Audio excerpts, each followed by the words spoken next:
K2 전차, K9 자주포, FA50 경공격기, 천무 등 폴란드 한 국가와만 124억 달러에 달하는 초대형 무기 계약을 포함해 2022년 한국은 총 170억 달러의 무기 수출을 이뤄냈습니다. 매년 50억 달러가량을 무기 수입에 사용하는 한국은 1970년대 이후 50년 만에 엄청난 흑자를 기록했고 2023년 목표도 170억 달러로 설정했을 만큼 자신감이 충만한 상황인데요. 이렇게 자신감이 충만한 이유는 아무래도 러시아의 우크라이나 침공으로 전 세계 각국이 군비 경쟁에 뛰어들었기 때문인데요. 일례로 전범국의 멍에를 쓰고 있던 독일은 제2차 세계대전 이후 80년간 몸을 사려왔는데 러시아 덕분에 약 136조 원에 달하는 특별 방위기금 조성 계획이 통과됐고 그간 GDP 대비 1.3%에 묶여있던 국방 예산을 2% 이상으로 증액했습니다. 전범국의 멍에를 러시아가 벗겨준 겁니다. 뿐만 아니라 러시아의 위협이 현실로 다가온 유럽에서는 나토 회원국을 중심으로 군비를 GDP 대비 2%까지 끌어올리는 경쟁이 시작됐고 아이러니하게도 전 세계 군비 경쟁이 심화될수록 한국은 조용히 미소를 지을 뿐입니다. 유럽을 중심으로 중동, 동남아시아 등등 전 세계 모든 대륙에서 한국산 무기 판매량이 늘고 있으니까요. 올해 한국 무기를 도입하거나 도입할 계획을 밝힌 국가만 해도 최소 5개국이 넘는데 아직 주목받지 못한 유럽 국가가 있습니다. 우크라이나와 국경을 접한 옆나라 슬로바키아인데요. 사실 슬로바키아는 우크라이나, 폴란드, 체코, 오스트리아, 헝가리가 둘러싼 기구한 운명을 가지고 태어났습니다. 그리고 자신들의 안보를 책임질 무기를 찾기 위해 한국으로 전세기를 뛰어보냈습니다.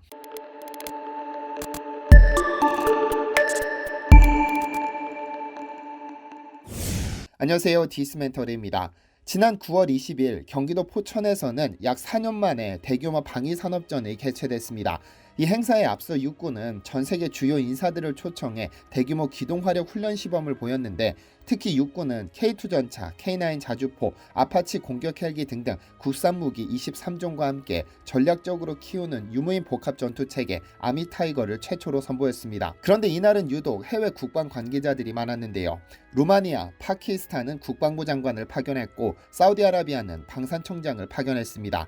이외에도 무려 38개국에서 합참의장, 육군 참모총장 등 군 핵심 관계자들이 전부 기동화력 훈련을 감상했는데요. 그런데 이 중 눈에 띄는 국가가 있습니다. 유럽의 슬로바키아라는 국가인데 이날 행사를 위해 슬로바키아는 국방부 장관을 포함 정부 관계자 약 30명을 전 세계에 태워 한국으로 파견했습니다. 사실 강국을 이웃으로 둔 소국들의 운명은 비슷하게 기고한데 슬로바키아가 대표적입니다. 1000년 이상 헝가리의 지배를 받다가 두 차례 세계대전 후에는 냉전에 휘말려 체코와 함께 체코슬로바키아로 50년을 살았습니다. 그러다 소련이 붕괴하고 1993년에야 주민투표로 분리가 결정됐기 때문에 유럽에서도 가장 젊은 나라에 속하죠. 하지만 2022년 벌어진 우크라이나 전쟁 때문에 또 슬로바키아는 풍전등화의 위기를 겪고 있습니다. 자칫 우크라이나가 점령당했다가는 슬로바키아 역시 러시아 손아귀에 떨어질지도 모르는 일이니까요. 어쨌든 옆나라 폴란드가 한국산 무기로 차근차근 무장을 시작하자 슬로바키아도 우선 한국 무기를 살펴볼 요량으로 전세기를 띄웠습니다. 그리고는 며칠 뒤 한국과 한국-슬로바키아 국방협력 양해각서를 체결해 무기 수입 가능성을 열어두고 돌아갔는데요. 그렇다면 도대체 한국 무기에 어떤 장점이 있길래 최근 유럽에 급속도로 보급되고 있는 것일까요? 여기 이 부분을 아주 자세하고 세세하게 살핀 영상이 있어 소개해드릴까 합니다. 스페인 출신의 크리에이터가 2016년 개설한 비주얼 폴리틱이라는 채널인데 이 채널은 다소 복잡해 보일 수 있는 국제관계를 쉽고 간략하게 소개하는 영상을 주제로 합니다. 워낙에 인기가 높은 채널인 덕분에 스페인어 채널에 이어 영어와 독일어 채널도 별도로 개설했는데 최근 스페인어 채널과 영어 채널에는 한국, 중국과 러시아에 맞선 서방국들의 새로운 거대 무기 공장인가 라는 흥미있는 영상이 업로드됐습니다. 상당히 심도 있는 분석이 이뤄졌는데 자세히 내용을 살펴봐야겠습니다. 작년 한 해 우리는 뉴스를 통해 천궁2 아랍에미레이트의 4조 규모 수출, 단일 무기 최대 규모, 이집트 한국산 무기 수출의 새로운 시장으로 등장, 폴란드가 한국과 수조 원의 무기 수입 계약을 체결했다, 국산 K9 자주포 호주에 수출한다, 최대 1조 900억 계약 체결, 하나 에어로스페이스, 노르웨이의 K9 자주포 추가 수출 등등의 뉴스를 접했습니다. 아랍에미레이트, 이집트, 폴란드, 호주, 노르웨이까지 중동, 아프리카, 유럽, 아시아까지 대륙을 불문하고 점점 더 많은 국가들이 군 현대화 프로젝트를 진행하며 한국산 무기를 수입하고 있습니다. 산업경제연구원에 따르면 한국의 방산 수출은 이전 동기간 대비 최근 5년간 177%라는 세계 최고 수준의 증가율을 보이며 세계 8위 방산 수출 국가로 도약했습니다. 현재 논의 중인 수출 계약까지 성사된다면 영국, 이탈리아, 중국, 독일까지 제치고 세계 4위로 진입이 가능하다는 희망적인 전망도 나오고 있죠. 불과 한국전쟁까지만 하더라도 총알도 없어 미군에게 지원받았었는데 한국에서 방위산업은 어떻게 태동하게 된 것일까요? 필요는 발명을 낳기 마련이라는 말이 있습니다. 한국에서 방위산업이 등장한 것은 1960년대 중반입니다. 기습남침을 감행했던 북한은 지속적으로 남한을 도발했고 특수부대를 투입해 박정희 전 대통령 암살을 기도하는 등 상당한 도발이 이어졌죠. 그러다 1971년 상호방위조약에 따라 한국 땅에 주둔 중이던 미군이 갑작스럽게 철수한다는 소문이 돌면서 한국 정부는 큰 충격에 빠집니다. 미군이 한국 땅에서 철수를 결정한 것은 1969년 7월 닉슨 독트린 때문인데 닉슨은 괌에서 방위의 1차적인 책임은 자국이 담당한다. 미국이 다시는 아시아 대륙에 지상군을 투입하지 않는다고 발표했습니다. 이에 주한미군 7사단을 중심으로 18,000명이 철수해버렸는데요. 7사단의 철수로 주한미군 병력은 63,000명에서 43,000명으로 감소했습니다. 다만 한국은 주한미군 철수에 대비해 무기와 탄약 등을 직접 생산하는 것을 골자로 하는 한국군 현대화 5개년 계획을 수립하게 됩니다. 자주국방 능력이 없는 국가는 진정한 독립국가가 아니라는 생각에 그해 11월부터 번개 사업이 시작되는데요. 이 사업으로 한국은 번개불에 콩 구워 먹듯 병기 국산화 개발을 시작했고 6개월 만에 칼빈 소총, 기관총, 수류탄, 유탄 발사기, 박격포 등을 분해 후 역조립하는 과정을 거쳐 8개의 무기를 만들었습니다. 그리고 추가적인 무기 개발을 위해 방위세를 신설하고 74년부터 수차례에 걸친 전력 증강을 위한 율곡 사업으로 무기 개발의 두각을 드러내기 시작했습니다. 오로지 북한을 방어하기 위해 시작한 무기 개발 사업이었기 때문에 1990년대까지는 가장 단순한 탄약 수출이 고작이었지만 2000년대부터 조금씩 고성능 무기들이 수출되어 현재에 이른 것입니다. 현재는 세계 자주포 시장 점유율 70%에 육박하는 K9 자주포, 세계에서 8번째로 개발한 초음속 전투기 KF-21을 포함 전 세계 무기 시장에서 가장 핫한 국가가 됐죠. 그렇다면 무기 개발만 잘하면 수출은 따놓은 당상일까요? 절대 아닙니다. 최근 독일을 시작으로 폴란드 등 유럽 국가들의 군비 경쟁이 심화되고 있는데요.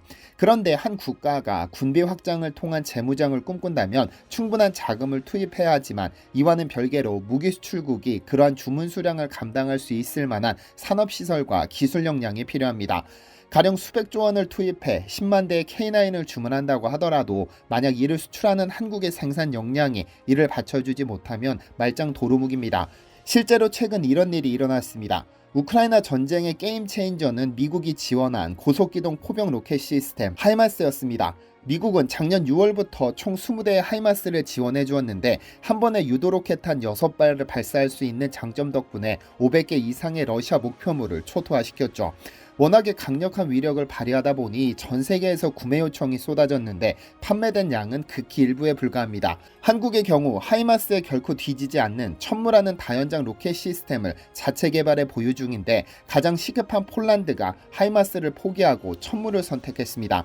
세계 최고 무기 수출국 미국이 폴란드에게 외면받은 것은 그 생산량을 감당하지 못했기 때문인데요. 하이마스를 생산하는 미국의 로키드 마틴이 1년간 생산할 수 있는 수량은 고작 60기에 불과합니다. 즉, 한 달에 생산할 수 있는 최대 수량이 5기에 불과하죠. 작년 10월경 로키드 마틴이 1년 생산량을 96대로 늘릴 준비를 마쳤다고 발표했지만 이미 코앞에 위험이 닥친 국가들에게는 그리 매력적이지 못합니다. 그래서 폴란드는 미국의 하이마스 500기를 주문했으나 언제 받을지 알 수 없어 한국의 천무 288대를 도입하기로 했죠. 이에 올 초부터 첫 물량이 폴란드에 도착할 예정입니다. 우리 같은 일반인들도 물건을 구매하면 다음날 받고 싶은 것이 정상인데 하물며 자국의 안보를 책임지는 무기들이야 오죽할까 싶습니다. 생산 역량이 받쳐주는 한국의 무기인도 속도는 이미 정평이 나 있는데 작년 8월 1차 이행 계약을 체결한 K2 전차 10대와 K9 자주포 24문의 경우 4개월 만에 폴란드로 인도되어 대통령까지 직접 영접을 나오기도 했죠. 이러한 빠른 인도가 가능한 것은 한국의 산업 역량이 받쳐주기 때문입니다. 잘 아시다시피 현대의 무기는 엄청난 양의 칩과 매우 복잡한 시스템이 유기적으로 연결된 최첨단 기계입니다. 그런데 한국은 세계에서 가장 많은 반도체 생산국이고 한국에서 필요한 반도체는 한국에서 직접 공수할 수 있습니다. 이 덕분에 무기 생산에 필요한 작은 부품부터 복잡한 반도체까지 전후방 산업이 전부 발달한 한국은 재빠른 생산이 가능한 겁니다. 또 한 가지 장점은 한국은 기술 이전이나 현지 생산에 있어 스크루지가 되지 않았다는 점입니다. 사실 한국은 1970년대부터 본격적으로 무기를 개발하고 2000년대부터 수출이 시작됐기 때문에 이 분야에서 상당한 후발주자입니다. 보통 무기 수출 순위는 1세기가 지나도 바뀌지 않는다는 것이 정설로 알려져 있는데, 왜냐하면 워낙에 기술 이전이 제한되기 때문입니다. 자국의 주머니와 영혼을 탈탈 털어 개발한 무기 개발 기술까지 넘긴다는 것은 상상도 할 수 없죠. 그래서 극비 중의 극비가 바로 무기 기술입니다. 그러나 한국은 무기 수입, 기술 이전, 독자 생산, 수출로 이어지는 구조에서 최종 목표인 수출을 통한 외화 획득을 위해 선진국과는 다른 전략을 채택했습니다. 기술 이전을 꺼리지 않았고 현지 생산까지도 너그럽게 허용했죠. 일례로 폴란드와의 수출 계약에서 K2 전차와 K9 자주포는 급한 물량은 한국에서 완성품을 공수하되 동시에 현지에 공장을 설립해 현지 생산을 허락했는데요. 오로지 목표는 수출 계약을 체결하고 외화를 획득하는 것에 목적을 둔 것처럼 보이지만 이는 자신감에서 나오는 바이브입니다. 후발주자인 만큼 기술 이전과 교육, 보수 등 구매국의 요구를 적극적으로 수용해 실리를 택하고 이를 바탕으로 새로운 기술을 개발하는 선순환 구조를 가져오려는 것이죠. 물론 현지 생산 등으로 우리 기술이 낱낱이 공개될지도 모른다는 위험이 상존하지만 어차피 큰 문제는 안 될 겁니다. 곧 새로운 기술을 적용한 최첨단 무기는 또 한국 손에서 태어날 테니까요. 한국 방산업계의 미래가 더 밝은 이유입니다. 과연 2023년 한국은 목표로 세운 170억 달러를 완수하고 세계 4위까지 달성할 수 있을지 귀추가 주목됩니다. 디시멘터리에서는 여러분의 제보를 기다립니다. 제 채널에서 다뤘으면 좋겠는 뉴스 또는 널리 알려졌으면 하는 영상은 디시멘터리 네이버.com으로 보내주시면 소중히 제작하겠습니다. 시청해주셔서 감사합니다.